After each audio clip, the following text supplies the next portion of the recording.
السلام علیکم ورحمۃ اللہ وبرکاتہ۔ بسم اللہ الرحمن الرحیم۔ وعن ابن عمر قال كنا مع النبي صلی اللہ علیہ وسلم في سفر فأقبل أعرابي فلما دنا قال له رسول الله صلی اللہ علیہ وسلم۔ حضرت عبداللہ ابن عمر سے روایت ہے، انہوں نے فرمایا ہم نبی کریم صلی اللہ تعالی علیہ وسلم کے ساتھ ایک سفر میں تھے۔ ایک اعرابی آیا، جب وہ قریب ہوا تو اللہ کے رسول صلی اللہ علیہ وسلم نے اس سے ارشاد فرمایا تشہد ان لا الہ الا اللہ وحدہ لا شریک لہ وان محمدا عبدہ ورسولہ۔ تشہد یہاں استفہام اس سے پہلے محذوف ہے۔ سرکار نے فرمایا کیا تو اس بات کی گواہی دیتا ہے کہ اللہ کے سوا کوئی معبود نہیں ہے، وہ تنہا ہے، اس کا کوئی شریک نہیں ہے، اور محمد اللہ کے بندے اور اس کے رسول ہیں۔ قال ومن یشہد علی ما تقول، اس اعرابی نے کہا جو بات آپ کہہ رہے ہیں اس پر کون گواہی دیتا ہے یا کون گواہی دے گا؟ من یشہد کون گواہی دیتا ہے یا کون گواہی دے گا علی ما تقول اس بات پر جو آپ کہہ رہے ہیں؟ قال هذه السلامۃ، سرکار علیہ الصلوۃ والتسلیم نے ارشاد فرمایا هذه السلامہ، یہ خاردار درخت، سلمہ خاردار درخت کو کہتے ہیں۔ گویا جو درخت قریب نظر آ رہا تھا تو سرکار نے اس کی جانب اشارہ کرتے ہوئے فرمایا کہ یہ جو کانٹوں بھرا درخت ہے یہ درخت اس بات کی گواہی دے گا۔ فدعاها رسول اللہ صلی اللہ علیہ وسلم وہو بشأط الوادی، تو اللہ کے رسول صلی اللہ علیہ وسلم نے اس خاردار درخت کو بلایا، حالانکہ وہ وادی کے کنارے تھا، درخت فاصلے پر وادی کے کنارے تھا۔ سرکار نے اسے پکارا، فاقبلت تخد الارض، خدا یخد چاک کرنا، چیرنا، تو وہ درخت زمین کو چیرتا ہوا آیا، حتی قامت بین یدیہ، یہاں تک کہ وہ نبی کریم صلی اللہ تعالی علیہ وسلم کے سامنے کھڑا ہو گیا۔ فاستشہدہا ثلاثا، تو اللہ کے رسول صلی اللہ علیہ وسلم نے اس درخت سے 3 مرتبہ گواہی طلب کی۔ فشہدت ثلاثا انہ کما قال، تو اس درخت نے 3 مرتبہ شہادت دی، گواہی دی کہ وہ ایسے ہی ہیں جیسا کہ انہوں نے کہا، یعنی اللہ کے سوا کوئی معبود نہیں ہے، وہ تنہا ہے، اس کا کوئی شریک نہیں ہے، اور محمد صلی اللہ علیہ وسلم اللہ کے بندے اور اس کے رسول ہیں۔ یہ کہہ سکتے ہیں کہ حضور نے جیسے کہا وہ ویسے ہی ہے، یا معاملہ ویسا ہی ہے جیسا حضور نے فرمایا۔ ثم رجعت الى منبتها، پھر وہ درخت اپنے اگنے کی جگہ واپس چلا گیا، جہاں وہ اگا تھا، بڑا ہوا تھا، جہاں سے چل کر کے آیا تھا وہیں واپس چلا گیا۔ یہ حضور نبی کریم صلی اللہ تعالی علیہ وسلم کا ایسا نمایاں معجزہ ہے کہ ہر گنوار سے گنوار دیکھنے والا بھی اسے آسانی سے سمجھ جائے اور اس کے بعد نبی کریم صلی اللہ تعالی علیہ وسلم کی طاقت و قوت اور ان کی نبوت کا اعتراف کرے۔ کیونکہ وہ آنے والے اعرابی تھے، بدوی تھے، اس لیے ان کے حال کے مناسب آپ نے اس معجزے کا اظہار فرمایا۔ وعن ابن عباس قال، یہ حدیث امام دارمی نے روایت کی ہے۔ وعن ابن عباس قال، اور حضرت ابن عباس سے روایت ہے، انہوں نے فرمایا جاء اعرابی الی رسول اللہ صلی اللہ علیہ وسلم، ایک اعرابی، ایک بدوی اللہ کے رسول صلی اللہ علیہ وسلم کی بارگاہ میں آئے۔ قال، انہوں نے کہا بما اعرف انک نبی، یعنی کس بات سے میں پہچانوں کہ آپ نبی ہیں؟ آپ اپنے کو نبی کہتے ہیں تو میں کیسے پہچانوں کہ آپ نبی ہیں؟ قال، سرکار نے ارشاد فرمایا ان دعوت هذا الازق من هذه النخلة يشهد انی رسول اللہ، سرکار نے ارشاد فرمایا اگر میں اس خوشے کو بلاؤں، الازق کہتے ہیں خوشے کو، اس میں کھجوریں کیا ہوتی ہیں؟ کھجوروں کا گچھا، نخلا کھجور کا درخت، اگر میں اس کھجور کے درخت کے اس خوشے کو بلاؤں، وہ گواہی دے کہ میں اللہ کا رسول ہوں، جب تو مان لو گے۔ اس نے کہا کہ یا رسول اللہ، جب تو مان ہی لیں گے۔ فدعاہ رسول اللہ صلی اللہ علیہ وسلم، تو اللہ کے رسول صلی اللہ علیہ وسلم نے کھجور کے اس خوشے کو بلایا۔ فجعل ينزل من النخلة، تو وہ خوشہ کھجور کے درخت سے نیچے آنے لگا، حتی سقط الى النبی صلی اللہ علیہ وسلم، یہاں تک کہ وہ خوشہ نبی کریم صلی اللہ تعالی علیہ وسلم کے پاس گر گیا۔ ثم قال، پھر سرکار نے ارشاد فرمایا ارجع، واپس چلے جاؤ۔ فعاد، تو وہ جہاں سے آیا تھا وہیں واپس لوٹ گیا۔ فاسلم الاعرابی، اس اعرابی نے نبی کریم صلی اللہ تعالی علیہ وسلم کا یہ معجزہ دیکھ کر کے اسلام قبول کر لیا۔ رواہ الترمذی وصححہ، اسے امام ترمذی نے روایت کیا اور اس کی تصحیح فرمائی، یعنی اسے صحیح قرار دیا۔ اس سے سمجھ میں آتا ہے جو سادہ لوگ ہوتے ہیں، غیر متعصب ہوتے ہیں، جن کے دل میں حسد اور جلن نہیں ہوتی ہے، وہ نبی کریم صلی اللہ تعالی علیہ وسلم کی ذات سے معجزات دیکھ کر کے ایمان قبول کر لیتے ہیں اور اسلام کے دامن میں آ جاتے ہیں۔ اور حضور نبی کریم صلی اللہ تعالی علیہ وسلم ایسے لوگوں کے سامنے ایسے ہی معجزے کا اظہار فرماتے جس کا سمجھنا ان کے لیے آسان ہو، ورنہ جو نیک طبیعت نہیں تھے، جو حسد میں مبتلا تھے، جلن کا شکار تھے، انہوں نے اس سے بڑے بڑے اور اس سے اہم معجزات بھی دیکھے مگر تسلیم نہیں کیا اور نہیں مانا۔ یہاں سرکار نے دو باتیں کہیں کی، ایک تو اس خوشے کو نیچے بلایا اور دوبارہ اوپر جانے کے لیے کہا، تاکہ اگر نیچے آنے میں کوئی یہ کہہ سکے یا کسی کے دل میں یہ خیال پیدا ہو، شیطان یہ وسوسہ ڈالے کہ اتفاق سے وہ گر گیا، اور چونکہ خوشہ کوئی اوپر لٹکا ہوگا، وزنی ہوگا، تو نیچے ہی گرے گا، اتفاق سے وہ ٹوٹ گیا اس لیے نیچے گر گیا، تو کہہ رہے ہیں کہ یہ میرا معجزہ ہے۔ لیکن جب سرکار نے فرمایا کہ اب واپس چلے جاؤ، تو اس خوشے کا زمین سے اوپر اٹھ کر کے جہاں سے آیا وہاں جا کر کے جڑ جانا، یہ ایسا نمایاں معجزہ ہے، اس کے بارے میں شیطان کی طرف سے اس طرح کے خطرات بھی پیدا نہیں کیے جا سکتے، وسوسے بھی نہیں ڈالے جا سکتے کہ وہ اتفاق سے ہو گیا ہو۔ وعن ابی ہریرہ قال،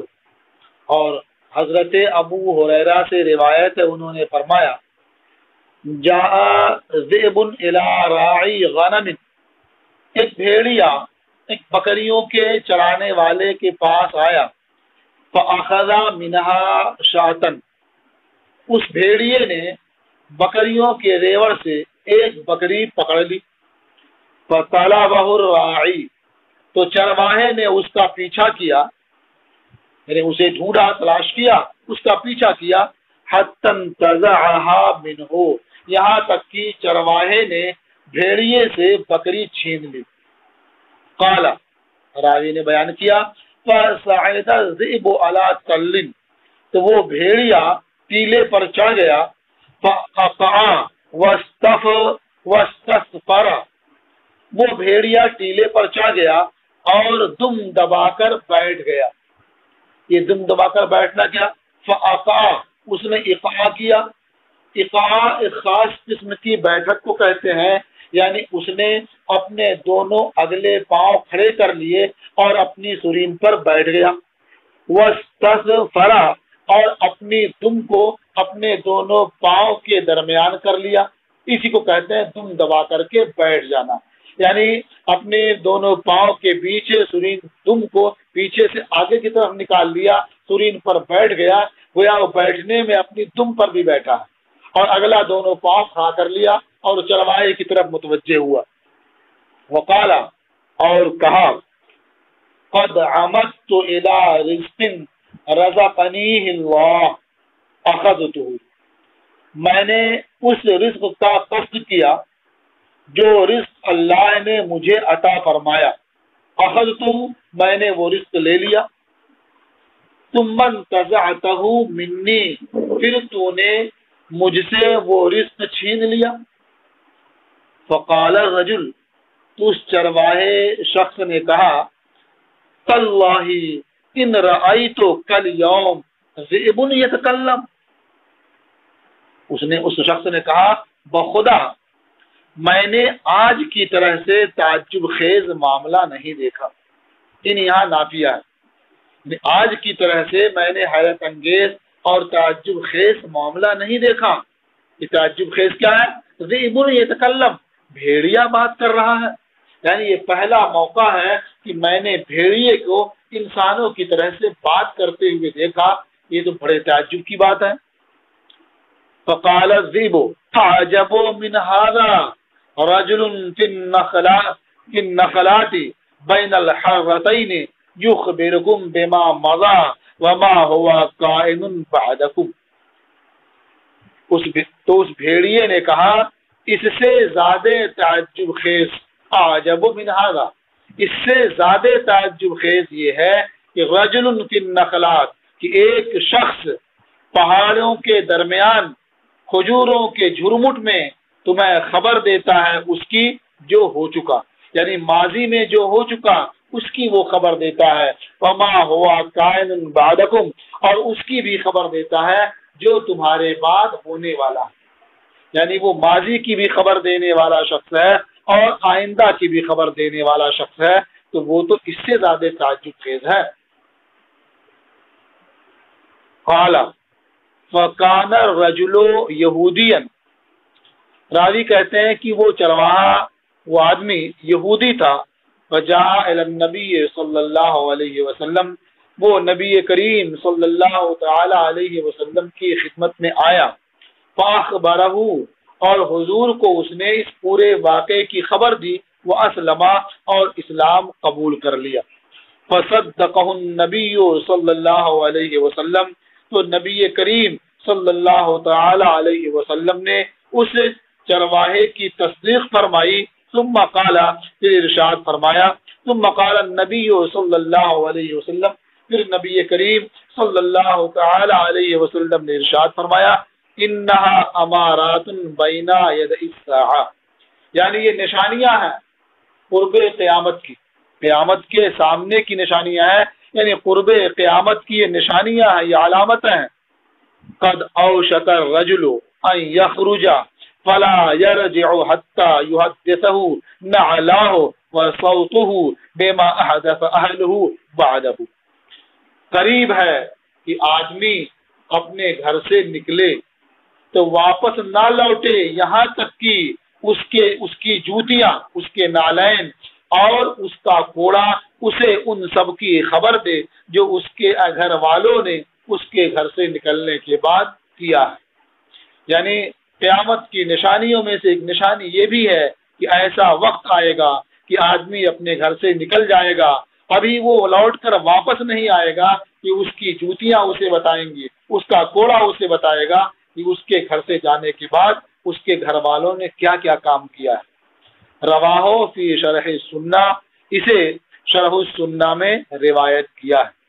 اب یہ ہے کہ نالین گواہی دیں گے اور کوڑا گواہی دے گا، تو یہ اپنے حقیقی معنی پر بھی محمول ہو سکتا ہے، یعنی جب قیامت قریب آئے گی تو ایسا منظر لوگ دیکھیں گے کہ یہ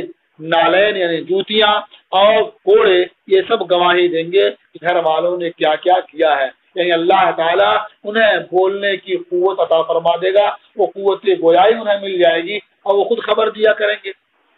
اور اگر اس سے مجاز مراد ہو، جب تو یہ صورتحال پیدا ہو چکی ہے اور ایسے مناظر نگاہوں کے سامنے ہے، کوڑا آدمی ہاتھ میں لیے رہتا تھا، آج موبائل آدمی ہاتھ میں لیے رہتا ہے، گھر سے باہر نکل جاتا ہے، گھر اس کے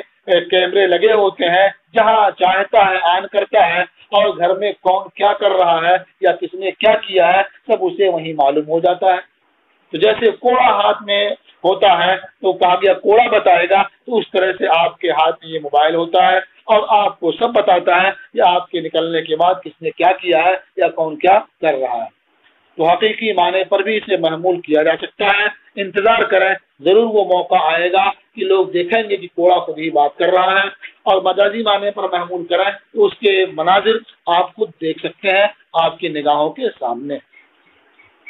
اس حدیث پاک سے یہ بھی معلوم ہوا کہ حضور نبی کریم صلی اللہ تعالی علیہ وسلم غیب جانتے ہیں، یہ بات جانور بھی جانتے ہیں، مگر افسوس کہ آج کچھ ایسے بھی لوگ ہیں جو اسی نبی کا کلمہ پڑھتے ہیں اور اسی نبی کی امتی ہونے کا دعویٰ کرتے ہیں، اس کے بعد بھی کہتے ہیں کہ انہیں تو پیٹھ پیچھے کی بھی خبر نہیں۔ اسے سن کر کے لگتا ہے کہ ایسے لوگ تو ان جانوروں سے بھی بدتر ہیں۔ یہ جانور بھی اچھی طرح سے جانتے تھے کہ وہ نبی ہیں اور وہ ماضی کی بھی خبر دیتے ہیں اور تمہارے بعد جو ہوگا یعنی آئندہ کی بھی خبر دیتے ہیں، یعنی وہ غیب کا علم رکھتے ہیں۔ اللہ تعالیٰ نے انہیں غیب کا علم عطا فرمایا۔ وعن ابی العلاء عن سمرة بن جندب قال، اور ابو العلاء سے روایت ہے، وہ سمرہ ابن جندب سے روایت کرتے ہیں، انہوں نے فرمایا كنا مع النبي صلی اللہ علیہ وسلم نتداول من قصعة من غدوة حتى الليل، ہم نبی کریم صلی اللہ تعالی علیہ وسلم کے ساتھ ایک بڑے پیالے سے صبح سے رات تک باری باری کھاتے رہتے تھے، اس میں سے لیتے رہتے تھے۔ یقوم 10 ویقعد 10، 10 آدمی کھانا کھا کر اٹھتے تھے اور 10 آدمی کھانے کے لیے بیٹھ جاتے تھے۔ قلنا، ہم نے پوچھا، فما کانت تمدو، یعنی کس چیز کے ذریعہ اس پیالے میں اضافہ کیا جاتا تھا، بڑھایا جاتا تھا، یعنی ایک بڑا سا پیالہ 10 لوگوں نے کھا لیا، انہی کا پیٹ نہیں بھرے گا تو باقی جو 10 بیٹھیں گے وہ کہاں سے کھائیں گے؟ یہ اسی وقت ممکن ہوگا جب اس پیالے میں بڑھا دیا جائے اور رکھ دیا جائے۔ تو فما کانت تمدو، تو کیا چیز دراز کی جاتی تھی، بڑھائی جاتی تھی، یعنی کہاں سے اس میں اضافہ ہوتا تھا۔ قال من ای شیء تعجب، انہوں نے کہا کہ تمہیں کس چیز سے تعجب ہو رہا ہے؟ ما کانت تمدو الا من ها هنا، یعنی اس پیالے میں بڑھایا نہیں جاتا تھا مگر یہاں سے، یہاں کہتے ہوئے اشارہ کیا اپنے ہاتھ سے آسمان کی طرف، وہ اشارہ بیدہ الی السماء، اور اپنے ہاتھ سے آسمان کی طرف اشارہ کیا، یعنی یہ بیان کیا کہ اس میں جو اضافہ ہوتا تھا یہ ہم میں سے یا گھر والوں میں سے کوئی لا کر کے اس میں رکھتا نہیں تھا، بلکہ وہ تو عالم بالا سے اس میں اضافہ ہوا کرتا تھا، عالم قدرت سے اس میں آتا رہتا تھا اور لوگ کھاتے رہتے تھے۔ رواہ ترمذی و دارمی، اسے امام ترمذی اور دارمی نے روایت کیا ہے۔ یہ حضور نبی کریم صلی اللہ تعالی علیہ وسلم کے نمایاں معجزات ہیں، صحابہ کرام جس کا بارہا مشاہدہ کرتے رہتے تھے۔ وعن عبداللہ ابن عمرو ان النبی صلی اللہ علیہ وسلم خرج یوم بدر فی 315، حضرت عبداللہ ابن عمرو سے روایت ہے کہ نبی کریم صلی اللہ تعالی علیہ وسلم بدر کے روز 315 افراد کے ساتھ نکلے یا 315 افراد کی جماعت میں نکلے۔ قال، حضور نے دعا فرمائی، اللہم انہم حفاۃ فاحملہم، اے اللہ یہ سب پاپیادہ ہیں، یہ سب ننگے پاؤں ہیں، حفاظ حافی کی جمع، یہ سب ننگے پاؤں والے ہیں، فحملہم تو انہیں تو سوار کر دے، اللہم انہم عورات، اے اللہ یہ برہنہ ہے، ان کے پاس پہننے کے لیے وافر مقدار میں کپڑے نہیں ہیں، فاکسہم تو انہیں تو لباس عطا فرما، اللہم انہم جیعون، اے اللہ یہ لوگ بھوکے ہیں، فاشبعہم تو انہیں آسودہ فرما دے، شکم سیر فرما دے، ففتح اللہ لہو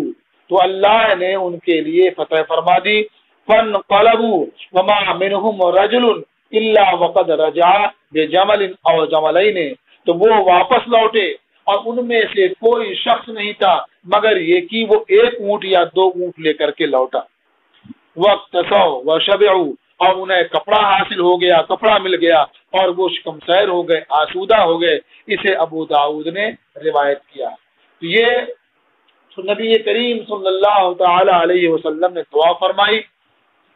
اور اسی طرح سے وہ دعا رب کی بارگاہ میں قبول ہوئی اور فوراً اس دعا کا ثمرہ ظاہر ہوا۔ تو یہ بھی خرق عادت ہے اور اسی لیے یہ بھی نبی آخر الزمان صلی اللہ علیہ وسلم کے معجزات سے۔ اس سے یہ بھی معلوم ہوا کہ جو آدمی نال پہنے ہو، جوتا یا چپل پہنے ہو، اس کا مطلب وہ سوار ہے، اس لیے کہ وہ اپنے جوتے یا اپنے چپل ہی پر سوار ہے، اور جو آدمی جوتا یا چپل نہیں پہنے ہوئے ہے وہ آدمی گویا پیادہ ہے۔ اس لیے فرمایا انہم حفاظ، وہ ننگے پاؤں ہیں، اس کا مطلب وہ سوار نہیں ہے، فحملہم تو انہیں سوار کر دے۔ وعن ابن مسعود عن رسول اللہ صلی اللہ علیہ وسلم قال، اور حضرت ابن مسعود سے روایت ہے، وہ اللہ کے رسول صلی اللہ علیہ وسلم سے روایت کرتے ہیں، انہوں نے ارشاد فرمایا انکم منصورون، تمہاری مدد کی جائے گی، ومصیبون اور تم مال غنیمت پاؤ گے، ومفتوح لکم اور تمہارے لیے بہت سے شہر کھول دیے جائیں گے، تمہارے لیے فتح ہو جائیں گے، فمن ادرکا ذالک منکم تو تم میں سے جو ایسا وقت پائے، فلیتق اللہ تو وہ اللہ سے ڈرے، ولیأمر بالمعروف اور بھلائی کا حکم دے، ولینہا عن المنکر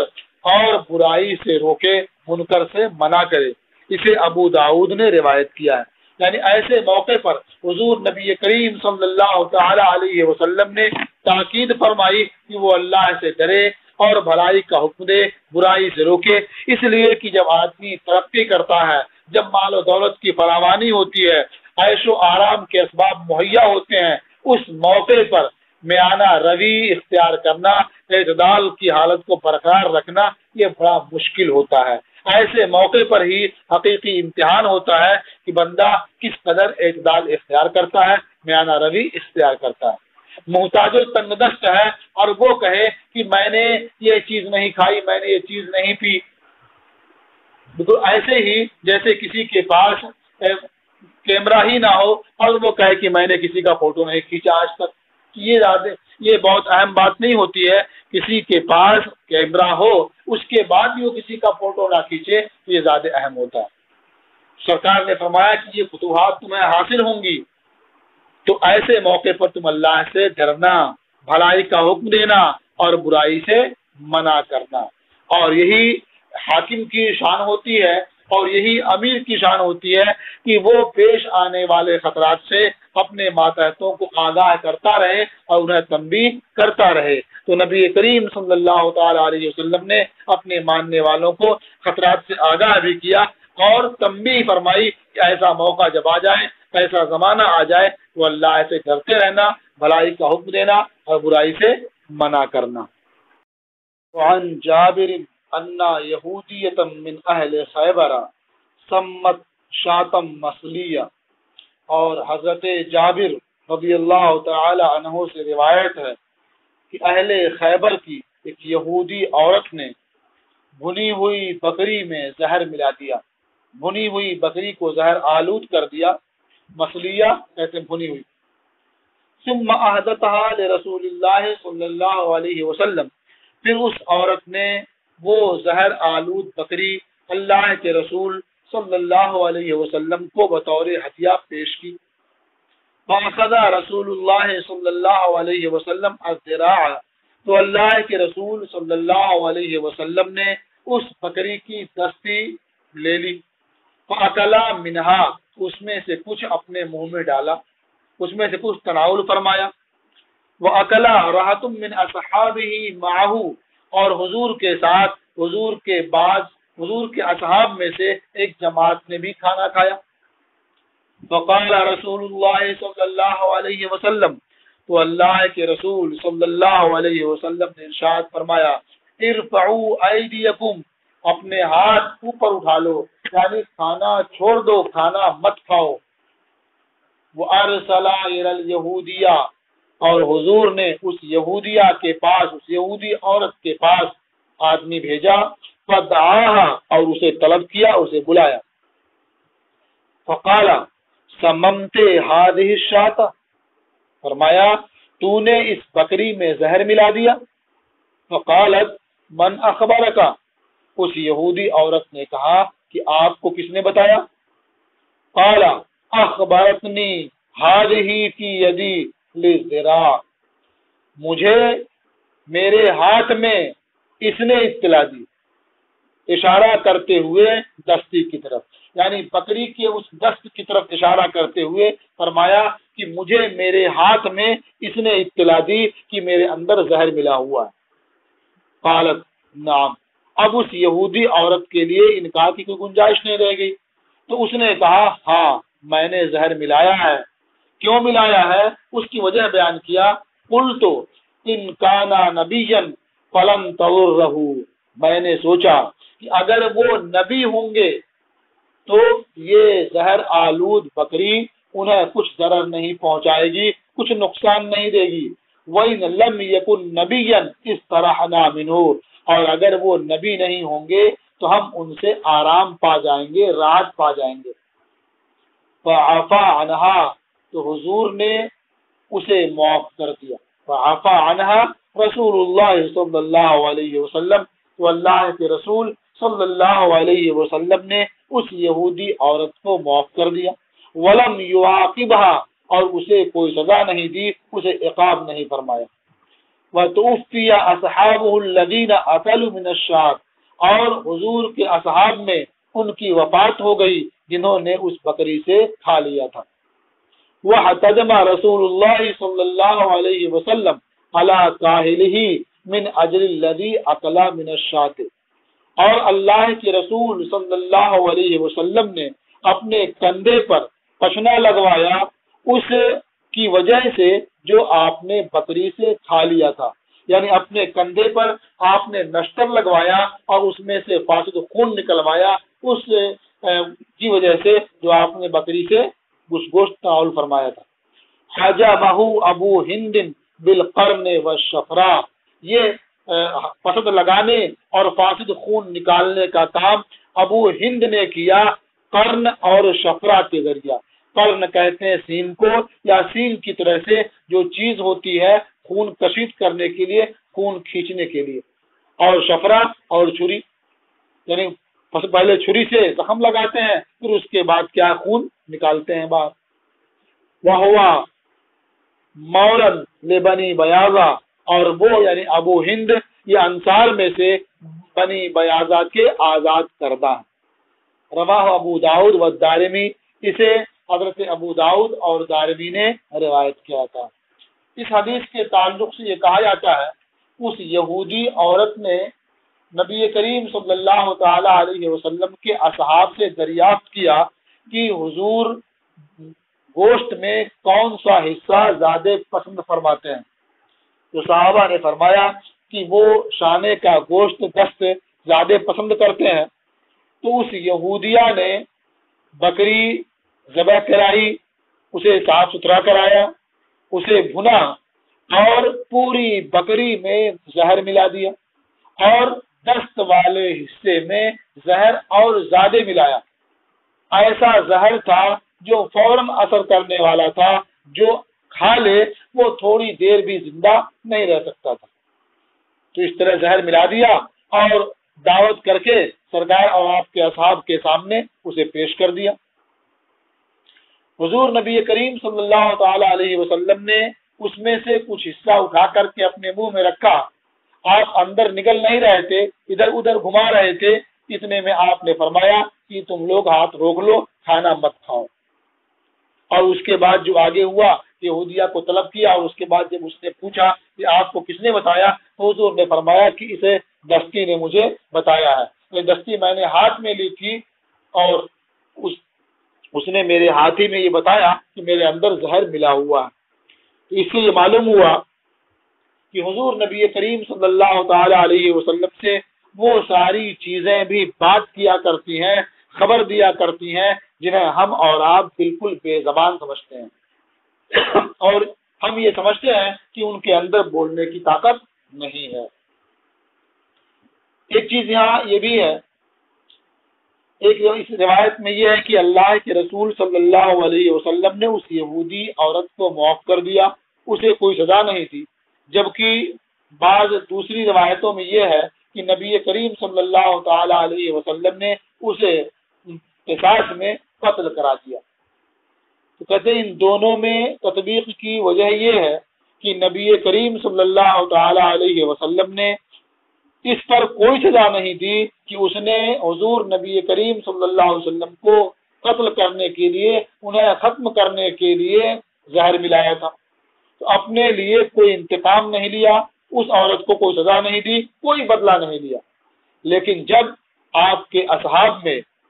بشر ابن برا کا انتقال ہو گیا تو پھر آپ نے اس کے قصاص میں اس یہودی خاتون کو قتل کرنے کا حکم دے دیا۔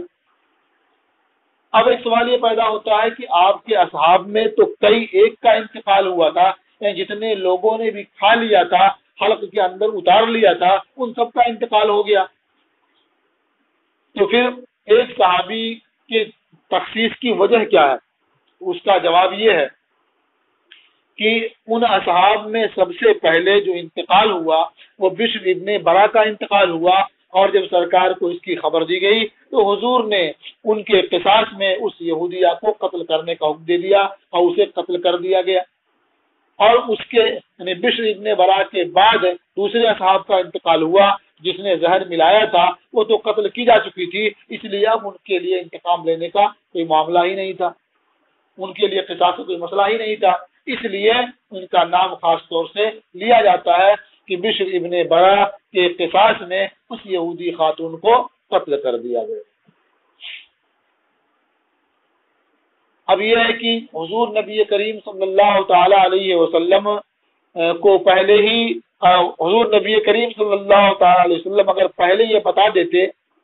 تو یہ ان کے اصحاب قتل ہونے سے محفوظ رہتے۔ تو اس میں کیا حکمت ہے کہ حضور نبی کریم صلی اللہ تعالی علیہ وسلم جو غیب جانتے ہیں اس کے بعد بھی انہوں نے پہلے نہیں بتایا۔ تو اس موقع پر ایک چیز آپ حضرات ہمیشہ ذہن میں رکھیں کہ بلا شبہ حضور نبی کریم صلی اللہ تعالی علیہ وسلم کو جمیع ما کان و ما یکون کا علم حاصل تھا، لیکن ہم یہ نہیں کہتے کہ سب کا علم اللہ تعالیٰ نے ایک ساتھ آپ کو عطا فرما دیا، بلکہ ہم یہ کہتے ہیں کہ نزول قرآن کے اتمام کے ساتھ آپ کا علم بھی پائے تکمیل کو پہنچا اور اللہ تعالیٰ نے آپ کو سب بتا دیا۔ تو اگر کبھی کسی موقع پر کسی حکمت کے پیش نظر کسی خاص چیز کا علم نہ رہا ہو تو یہ آپ کے علم غیب کے منافی نہیں ہے۔ تو وہ یہاں یہ کہا جا سکتا ہے کہ کھانے سے پہلے اس وقت آپ کو اس کا علم نہیں تھا کہ آپ کو اس بکری میں کے گوشت میں زہر ملا ہوا ہے، لیکن جب آپ نے اسے کھانا شروع کیا اور اس بکری کے اس حصے نے خود ہی بتا دیا کہ میرے اندر زہر ملا ہوا ہے تو آپ کو معلوم ہو گیا اور آپ نے اپنے اصحاب کو منع فرما دیا۔ تو کسی خاص لمحے میں اگر کوئی خاص چیز آپ کو معلوم نہیں ہے تو یہ آپ کے علم غیب کی منافی نہیں ہے۔ اور اس کا یہ جواب بھی ہو سکتا ہے کہ آپ کو معلوم رہا ہوگا لیکن چونکہ آپ کو یہ بھی معلوم تھا کہ حضور نبی، یہ بھی معلوم تھا کہ ان اصحاب کی موت کسی طرح سے مقدر ہے، اور یہ توکل کے ایسے اعلیٰ درجے پر فائز ہوتے ہیں کہ یہ اپنے لیے، اپنے احباب کے لیے ایسی کوئی بات کبھی نہیں کرتے جو اللہ تعالیٰ کی مرضی کے خلاف ہو۔ تو اللہ تعالیٰ نے ان حضرات کی موت کسی طرح سے مقدر فرمائی تھی، اس لیے آپ نے اس سے پہلے، یعنی کھانے سے پہلے نہیں بتایا، اور جب تھوڑا سا کھا لیا تو بتا دیا، کیونکہ اب ایک دوسری حکمت بھی سامنے تھی۔ ایک حکمت تو یہ ہوئی کہ ان کی موت اس طرح مقدر تھی، اپنے جو کھا لیا اس لیے تاکہ یہودیہ کو یا اور باقی جو یہودی ہیں انہیں اس بات کا یقین ہو جائے کہ واقعی یہ نبی ہیں، اس لیے کہ اگر نبی نہ ہوتے تو یہ زہر ان کے اندر بھی اثر کرتا اور نقصان پہنچاتا۔ یہ نبی ہیں اس لیے زہر کے اثر سے محفوظ رہے۔ اس طرح بہت ساری حکمتیں ہو سکتی ہیں جس کی وجہ سے اللہ کے رسول نے فوراً نہیں بتایا۔ ورنہ آپ دیکھیں حدیث میں آپ نے پڑھا ہوگا کہ حضرت حسین رضی اللہ تعالی عنہ کی ولادت کے بعد ہی اللہ کے رسول صلی اللہ علیہ وسلم کو یہ معلوم ہو گیا تھا کہ یہ فلاں جگہ شہید کیے جائیں گے اور آپ کے ماننے والے ہی انہیں شہید کریں گے، لیکن کسی حدیث میں آپ کو یہ نہیں ملے گا کہ حضور نبی کریم صلی اللہ تعالی علیہ وسلم نے اپنے نواسے حضرت حسین کی شہادت کو،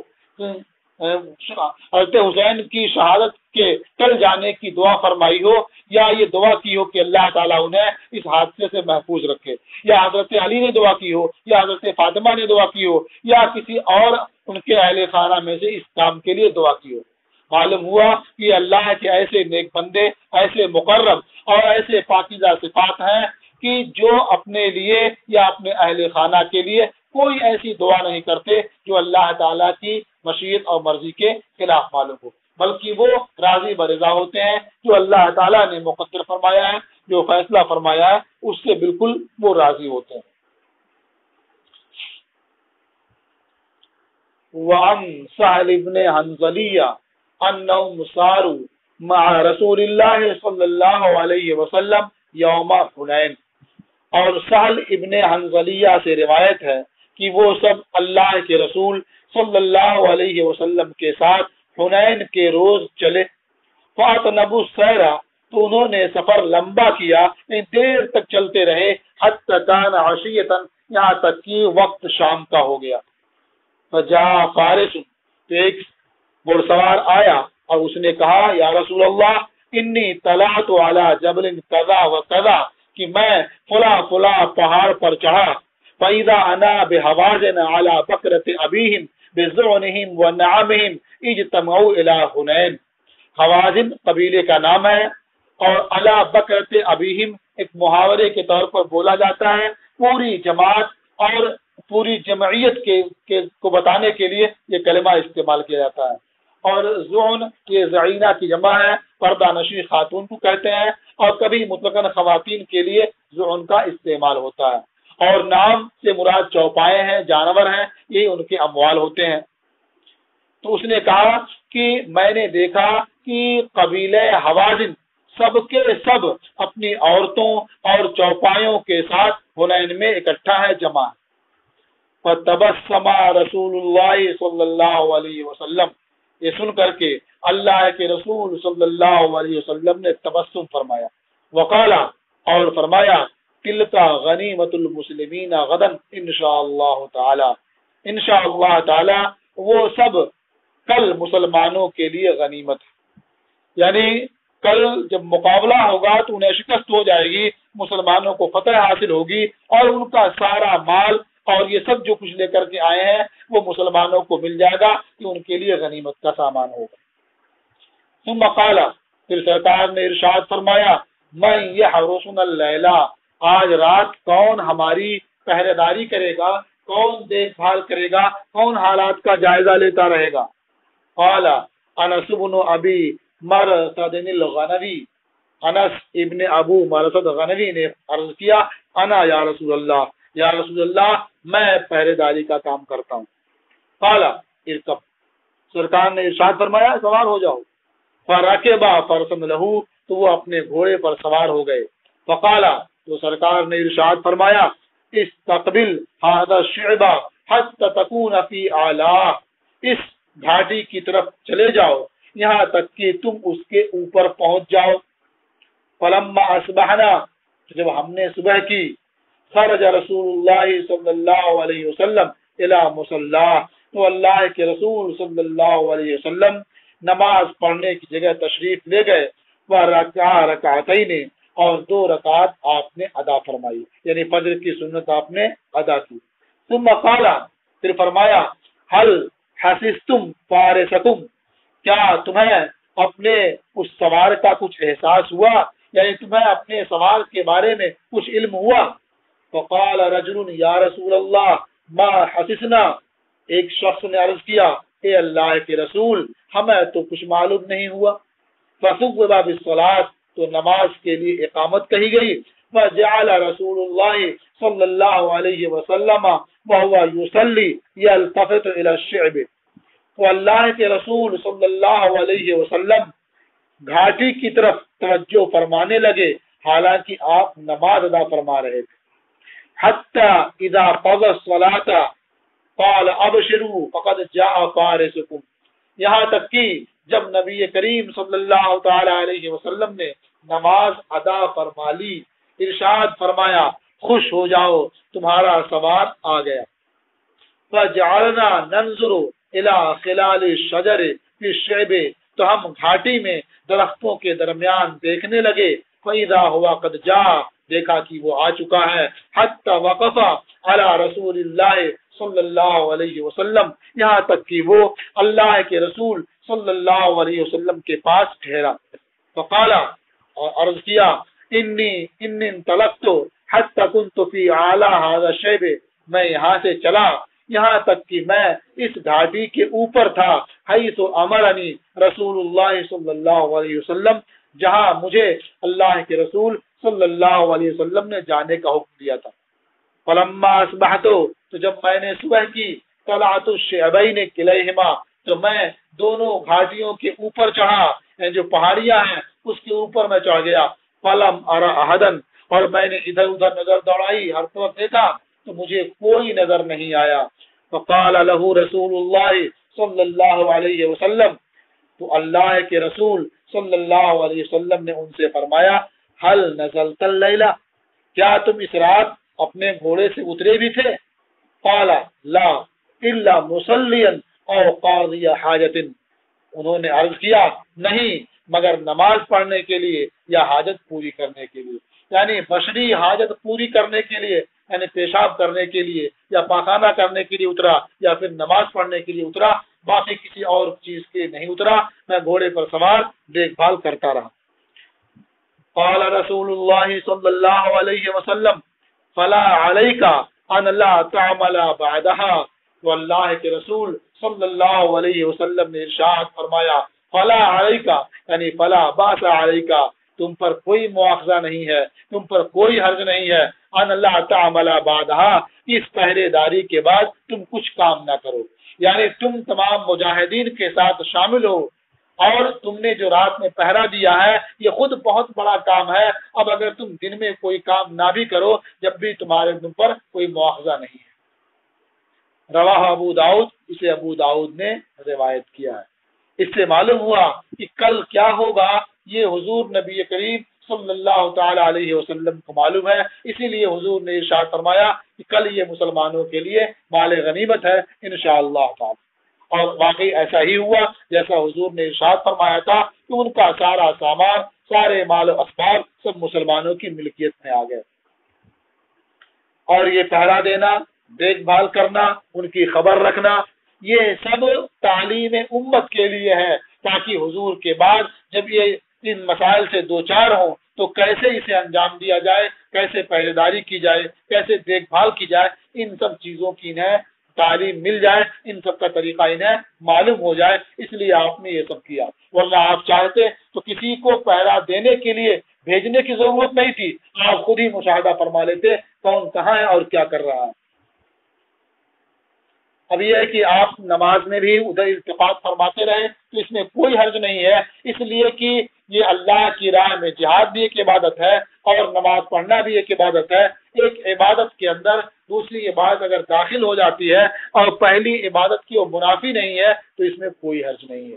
تو کنکیوں سے کسی طرف دیکھ لینا یہ نماز کے منافی نہیں ہے. وعن ابی ہریرہ قال، اور حضرت ابو ہریرہ سے روایت ہے انہوں نے فرمایا اتیت النبی صلی اللہ علیہ وسلم بتمرات، میں نبی کریم صلی اللہ تعالی علیہ وسلم کے پاس کچھ کھجوریں لے کر کے آیا. اس بارے میں کہا گیا کہ وہ کھجوریں کل 21 عدد تھی، یعنی 21 عدد کھجوریں لے کر کے میں سرکار کی خدمت میں آیا. فقلت یا رسول اللہ، اور میں نے عرض کیا اے اللہ کے رسول، ادعو اللہ فیہن بالبرکت، آپ اللہ تعالیٰ سے اللہ تعالیٰ کی بارگاہ میں ان کھجوروں میں برکت کی دعا فرما دے. وضمہن، تو حضور نے وہ کھجوریں لے لی. ثم دعا لی فیہن بالبرکت، پھر میرے لیے ان کھجوروں میں برکت کی دعا فرمائی. قال، سرکار نے ارشاد فرمایا خذہن فاجعلہن فی مزودک، ان کھجوروں کو لے لو، انہیں اپنے توشہ دان میں رکھ لو. مزودہ توشہ دان، انہیں اپنے توشہ دان میں رکھ لو. کلما اردت ان تأخذ منہ شیئا، جب تم اس میں سے کچھ نکالنا چاہو، فادخل فیہ یدک، تو اس توشہ دان میں اپنا ہاتھ ڈالو، فخذہ، اور نکال لو. ولا تنثرہ نثرا، اور اس توشہ دان کو کبھی قاعدے سے جھاڑو نہیں. فقد حملت من ذلک التمر، وہ ہریرہ فرماتے ہیں تو میں نے ان کھجوروں میں سے اتنے وسق اللہ کی راہ میں خیرات کی. فقد حملت من ذلک التمر کذا و کذا من وسق فی سبیل اللہ، اللہ کی راہ میں اتنے وسق ان کھجوروں میں سے میں نے اٹھائے خیرات کیے. وَكُنَّا نَأْكُلُ مِنْهُ، تو ہم اس توشہ دان سے کھاتے بھی تھے، وَنُطْعِمُ، اور کھلاتے بھی تھے. وَكَانَ لَا يُفَارِقُ حَقْوِي، اور وہ توشہ دان میری کمر سے جدا نہیں ہوتا تھا، میں اسے ہمیشہ اپنی کمر میں باندھے رہتا تھا. جب بھی کام لگتا خود بھی نکال کر کے کھاتا اور اپنے احباب کو بھی نکال کر کے کھلاتا رہتا تھا. حَتَّى كَانَ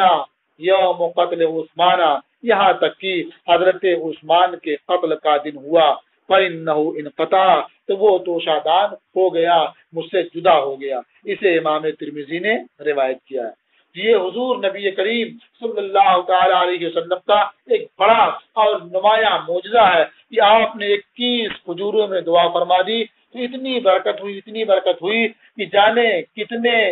وسط کھجور ہیں خود زمانے میں کھائیں اور کھلائیں اور اللہ کے راہ میں خیرات کی. اور وہ کھجوریں ختم نہیں ہوئی، کھاتے رہے یہاں تک کہ یہ موقع آ گیا اور وہ توشہ دان ہی آپ سے ہو گیا. اس سے یہ بھی معلوم ہوا کہ جب اتنا فساد پیدا ہوتا ہے، اختلاف و انتشار جنم لیتا ہے تو برکتیں اٹھا لی جاتی ہیں. تو یہ برکت کی چیز تھی اللہ تعالیٰ کی جانب سے، اس میں کھجوریں بڑھتی رہتی تھی. اب یہ اختلاف و انتشار ہوا تو برکت اٹھا لی گئی اور وہ توشہ دان ہی ہو گیا. یہ فصل تمام ہوئی اور آپ کا سبق بھی آج کا پورا ہوا. السلام علیکم ورحمۃ اللہ تعالی وبرکاتہ.